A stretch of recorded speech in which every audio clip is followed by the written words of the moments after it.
The Chair has already mentioned your comment back in July about the potential for the government falling apart like a chocolate orange. In the event of a no deal, how high would you estimate the risk of that chocolate orange scenario coming to reality?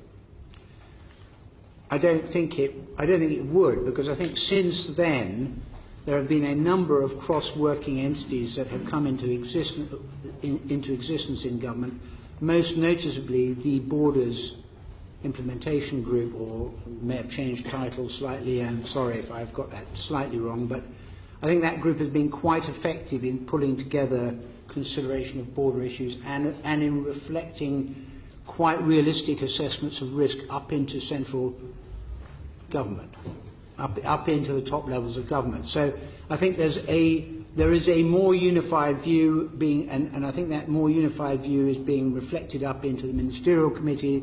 So I think there's a more unified view. What I think there would be is there's so much concentrated risk. If you actually think about it, this is not, you know, if you'll pardon me saying it, you wouldn't start from here. You have a lot of things going forward in very short time scales, and everybody's, you know, and generally speaking, civil service is putting a terrific effort behind this, but because of the unresolved, the large number of unresolved risks that will be there at March, some of those are bound to come to reality. So rather than saying it will fall apart like a chocolate orange, what will happen is that there will be points of failure. And are you in a position to say where you think the most likely points of failure are in all probability going to be? Where would you see the major pressure points? Well, there are. Can I answer that? Can I answer it like this? Rather than predicting failure, what I would say is there are points of crucial interdependency. So there are a lot of systems that are dependent on the CDS system working.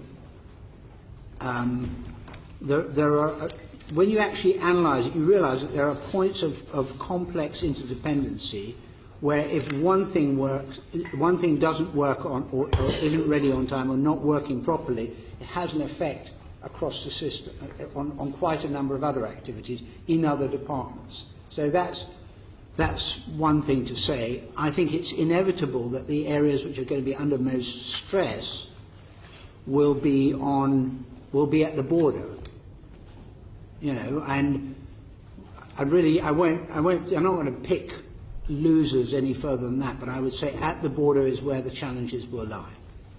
So if we took an example such as agricultural products like meat, for example, currently intra-EU that flows around the European Union with no checks whatsoever, but yes, meat coming in from outside the European Union is checked. Approximately 20 to 30% is actually stopped at the border and checked by vets and other regulatory bodies. If that scenario is what we'd be looking at on the 30th of March, are you confident that let's take the meat industry as an example, and the public administration that underpins that industry would be able to cope with that new checking procedure?